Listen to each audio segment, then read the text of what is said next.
जय हिंद दोस्तों, my name is Aman Kumar और आप लोगों का स्वागत है हमारे इस छोटे से चैनल में एक बार और, जहां पर हम लोग कर रहे हैं बुक रीडिंग के माध्यम से हम लोग कनेक्ट होने की कोशिश कर रहे हैं आप लोगों से और खुद को भी आप लोगों के साथ कनेक्ट करने की कोशिश कर रहे हैं। और बुक रीडिंग में हमारा टॉपिक हमने चूज़ किया है जहाँ पर हम लोग बुक्स रीड कर रहे हैं द योग सूत्र ऑफ पतंजलि द योग सूत्राज ऑफ पतंजलि, जहाँ पर हमने अभी तक अपने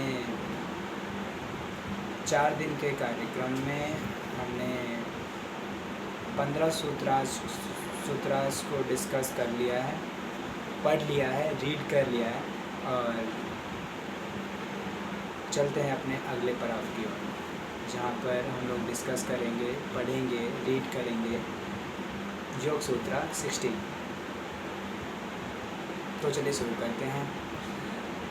आशा है आप लोगों को मेरी आवाज़ साफ आ रही होगी, सुनाई दे रही होगी। तो शुरू करते हैं।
तत् परम पुरुषा ख्यातिर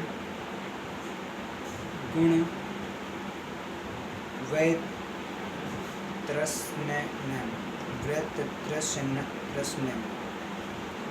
तत् परम पुरुषख्या ते गुण वैतृष्ण्यम. Tat means that, Param means supreme, Purusha means true self, Khyateh means due to the realization, Guna means of any of the constituents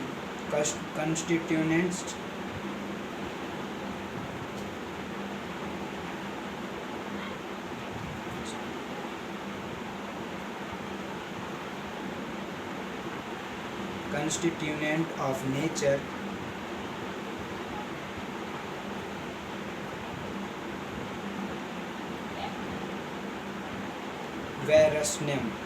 Vaitrashyam means non-thrust. When there is no non-thrust for even the gunas, constituents of nature, due to the realization of the Purusha, true self, that is supreme non-attachment. In this sutra, Patanjali goes on to explain the higher form of vairagya, the detachment of the mind from its personal desire and enjoyment is the ordinary vairagya. The mind might want something, but having control, you tell the mind no, and it say away. But in the higher non-attachment, you do not even think of attaching yourself. In other words, with the ordinary vairagya, you may be completely free from new things coming in to tempt you. But What will you do with the impressions that are already in your mind? The memory of having experienced something will still be there.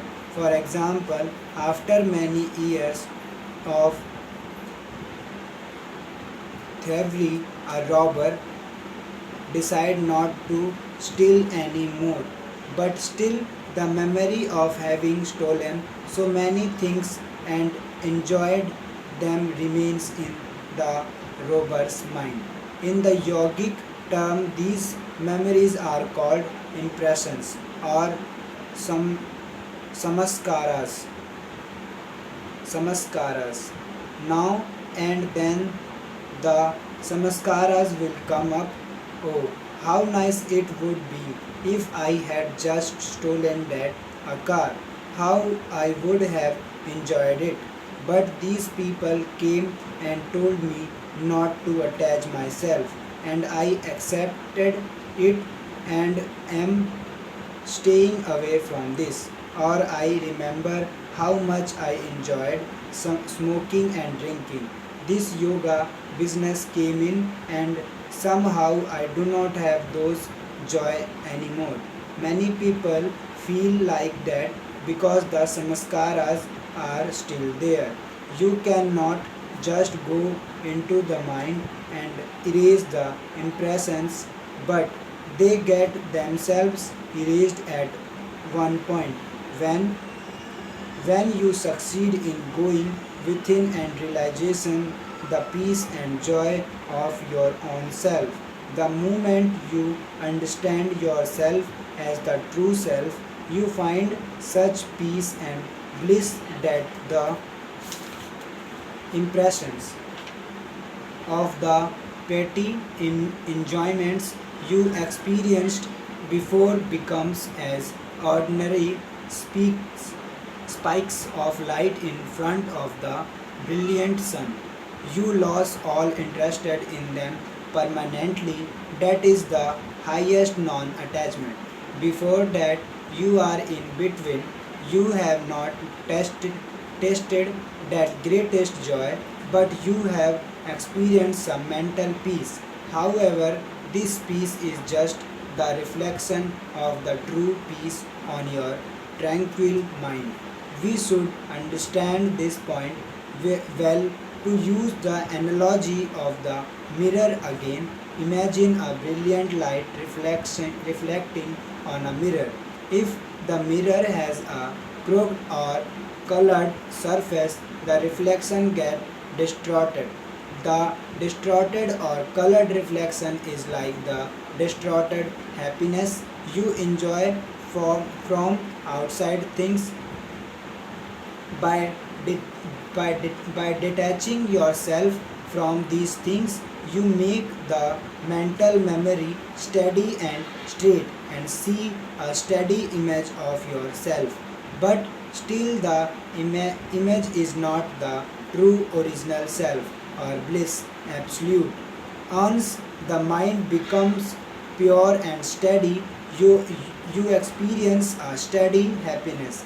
That is the result of the first detachment or lower vairagya. Although it is only the reflection, it is almost the same as the original. Once that steady reflection is achieved, the true experience will happen automatically. You need not do anything more to get it. The mind automatically ceases to exist, and all that remains is the original peace and joy which we call God or the Self. If that supreme non attachment comes even once, even for a second, you experience that joy. That is why we try to sit for a while in meditation every day. If we get even a glimpse of that, we will not try to go here and there to taste other things. If you find a delicious dish in one restaurant, you will never go to any other restaurant. It is it not so? You will even walk 10 or 20 blocks out of your way to get that this you like. In the same way, we will just leave all these things saying, how can these things compare to that? You will not want to lose any opportunity to sit and enjoy that peace. And if you slowly get rooted in it, you can allow your hands and even your mind to work, but you will always be in peace. In Hindi, there is a saying, man man mein ram, हाथ में काम. Literally, it means in the mind, Ram, God, in the hand, work. Or it could be said more clearly as keep the heart in God and the head in the world. Hand in the world. If you know how to put your heart in God, you can rest there always and still play in the world. It will no longer be a hell to you, but beautiful playground. Nothing can bind you. You can enjoy everything as play. You can be an expert player. If you do not know how to play, you sometimes get kicked. I still remember the first time I played cricket. I was just looking around and somebody hit me with the ball. I just threw down my racket and left. Cricket became a terrible game to me because I could not play well. But by knowing how to play, many thousands of people enjoy that game. How many people are always in the water from morning until night, whereas other people are dreadfully afraid of it. In the same way, we need never be afraid of the world. If we learn how to enjoy it, we can really enjoy the world and even give all the pleasures to our senses. Nothing needs to be stripped, but when only when we have found the source and connected one part of the mind there, then we can enjoy everything. Otherwise, we will get lost. So, enjoy the world does not mean immediately achieve supreme vairagya first and then enjoy. That is the secret of sources in life. On who does this will always succeed. There can be no failure in his or her life. Everyone should do that. That is our goal and birthright, nothing less than that. Sutra 70.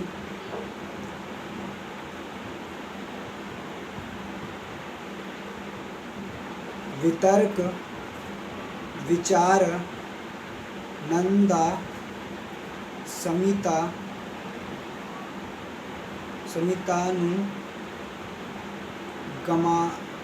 गमात संप्रज्ञात. Vitarka means reasoning, vichara means reflecting, ananda means rejoicing, asmita means pure I amness,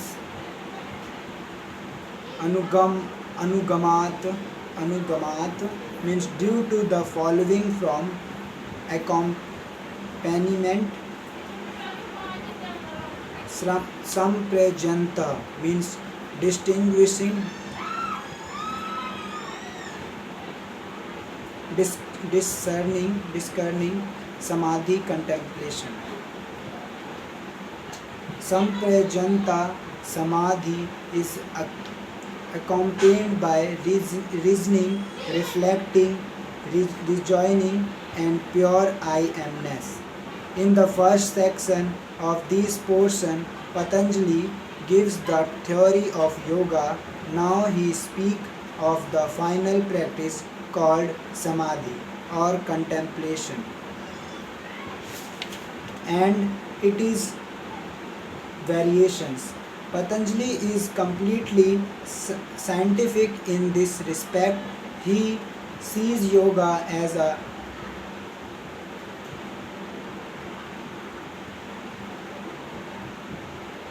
rigorous science and never hesitates to give all the aspects of the practice and their ramifications.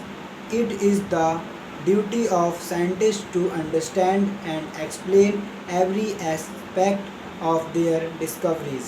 In it is just as when ca- cas- chemists formulate medicine, they they have to explain its proper uses as well as any adverse reactions that could occur if not used properly. In case you might think you are ready to practice samadhi right away, you should know that the practice of samadhi only become possible after a person has achieved perfection in concentration and meditation.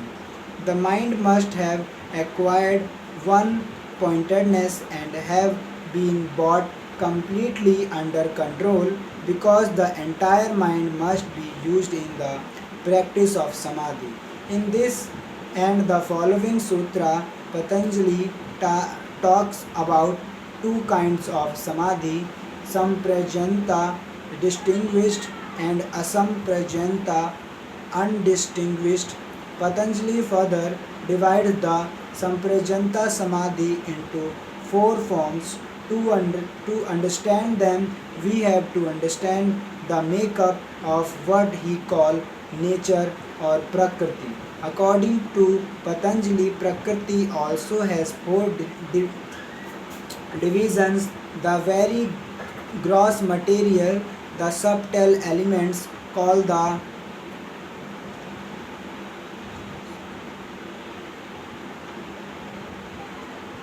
tanmatras, which ultimately express as the concrete concrete from which you see the mind stuff, chitta, and the ego or individuality. Or samadhi is practiced first on the gross objects, savitkara samadhi, then on the subtle elements, savikara samadhi, then on the mind devoid of any objects except its own joy. In other words, on the sattvic mind, sa ananda samadhi, and finally on the I, feeling alone, sa asmita samadhi. There is a gradation because you cannot immediately contemplate the very subtle.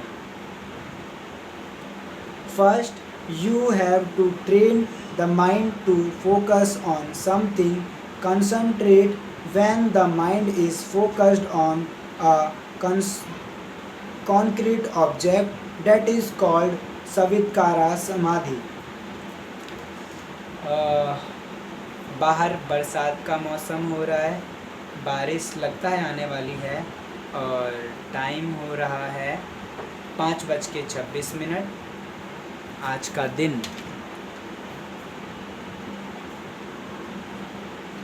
दिन है 15 तारीख 7वां महीना 2023, Saturday 15 जुलाई 2023। अंधेरा होने की वजह से थोड़ा सा शायद कुछ लोगों को प्रॉब्लम हो, तो हम उजाले में आ जाते हैं।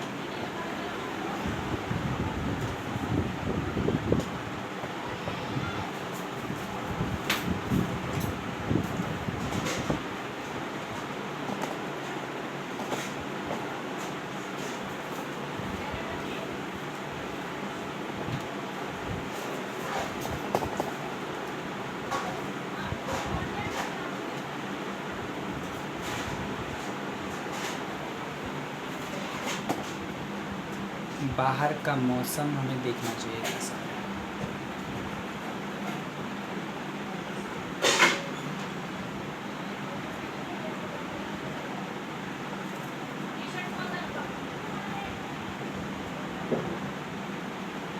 काले बादल धीरे धीरे बहुत ही तेज़ी से पास आ रहे हैं और हम लोग अंधेरे में हैं अभी थोड़ा सा। कोई नहीं।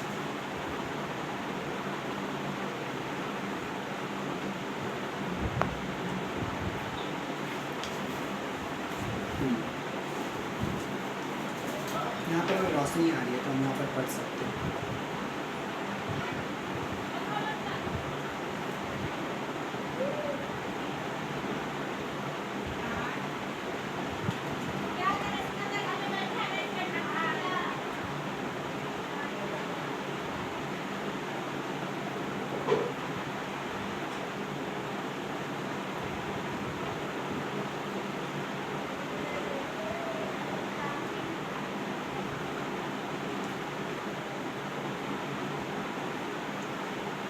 रिपीटिशन हम लोग कर रहे हैं एक बार छोटा सा। So samadhi is practiced first on the gross objects, savitkara samadhi, then on the subtle elements, savikara samadhi, then on the mind devoid of any object except its own joy. In other words, on the sattvic mind, sa ananda samadhi, and finally on the I feeling alone, asmita samadhi. There is gradation because you cannot immediately contemplate the very subtle. First you have to train the mind to focus on something concrete. When the mind is focused on a concrete object, that is called savitkara samadhi. Remember that at this point the mind is already well under control. The moment the purely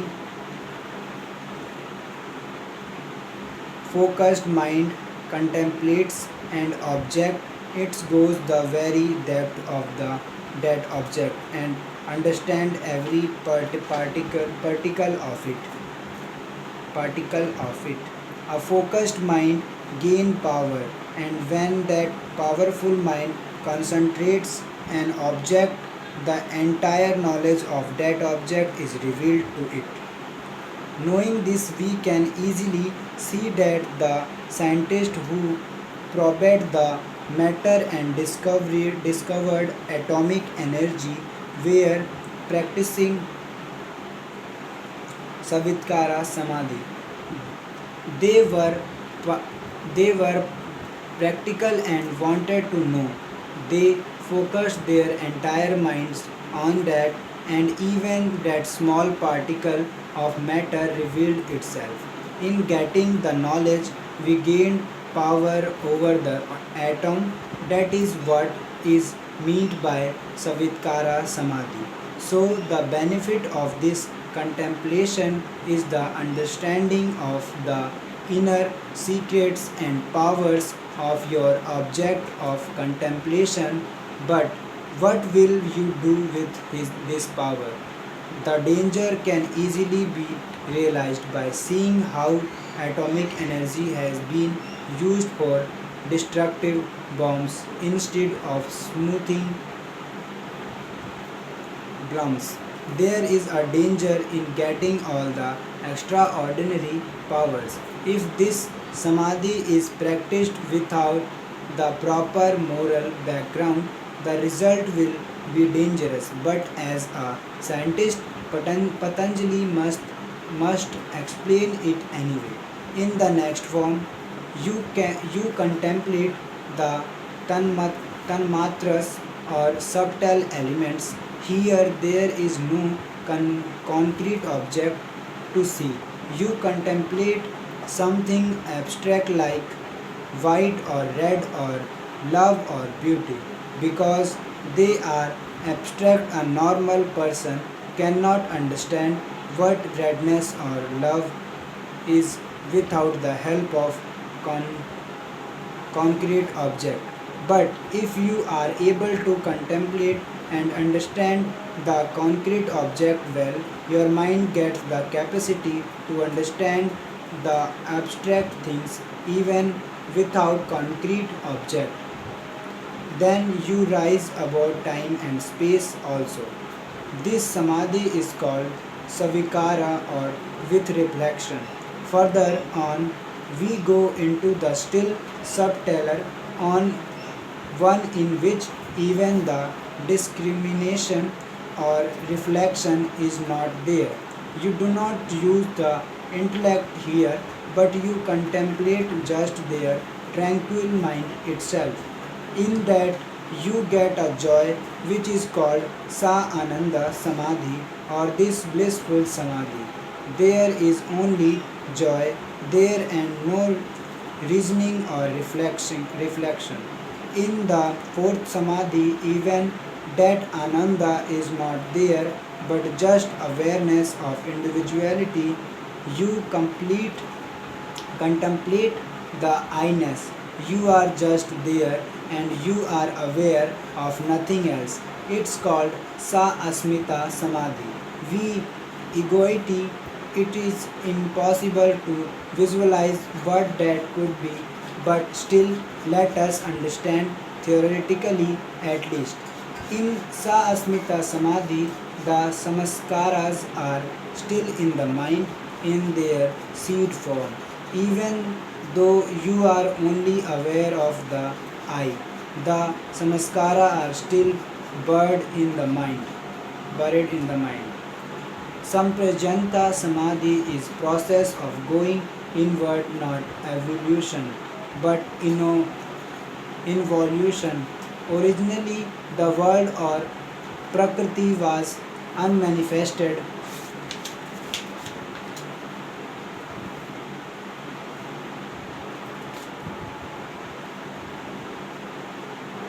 avyakta, avyakta. When it beings to manifest, the ego comes in first, then the individuality, and then the mind. Then from the mind you get into the tanmatras, then the gross element, that is the natural evolution.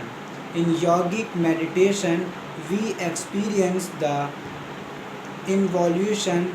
It could be called the creation and destruction, but actually there is nothing create, created in you, nor is anything destroyed. As the Bhagavad Gita explains, the unmanifest appears as manifest and then returns to the unmanifest. What we see outside is the manifested.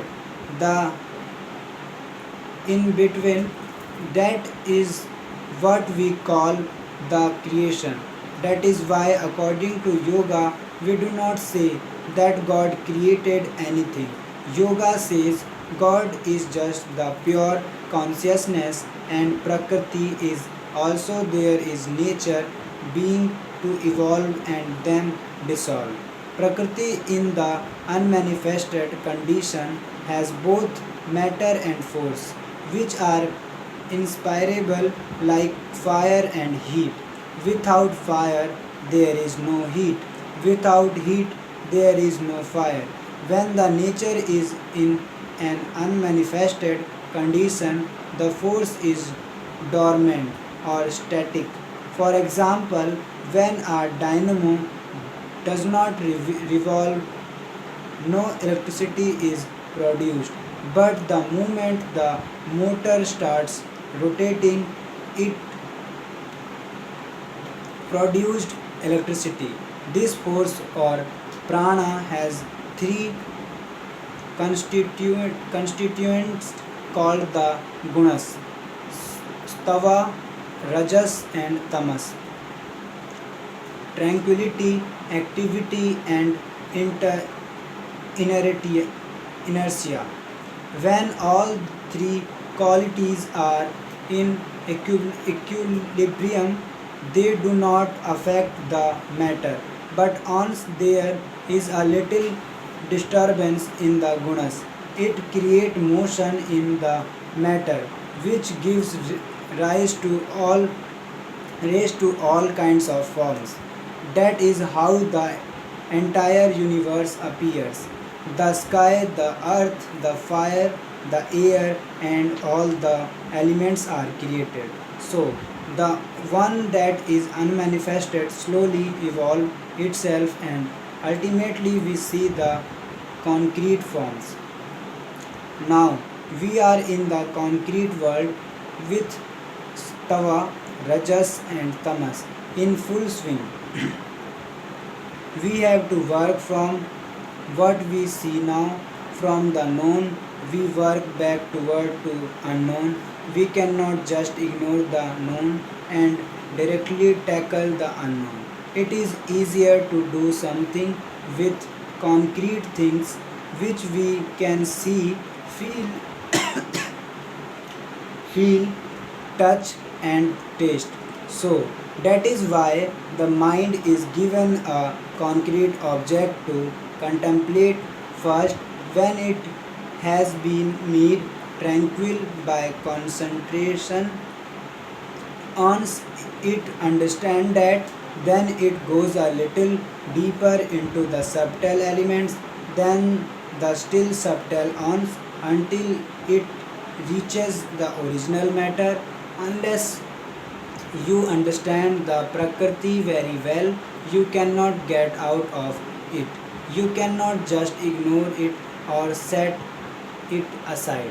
That is why the four stages of Samprajanta Samadhi are to be practiced first, one after the other. But there is a danger in Samprajanta Samadhi also. It is to be practiced, but we have to face the danger of it. That is why you have to prepare yourself with purity and selfness. Otherwise, you will be in danger with your newfound found powers. Take, for example, Jesus, who was able to heal sick and crippled people. He used his power to bring God good to others, but he never used the same force to save himself when he was to be crucified. If he really wanted to, he could have done it, but he did not. But he didn't. That means that these mysteries forces should not be used for selfish purpose.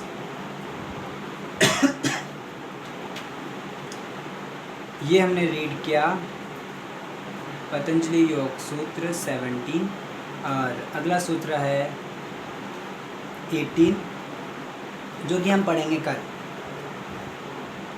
आज के लिए इतना बहुत है. My name is Aman Kumar. नमस्कारम और शुभ रात्रि. Bye.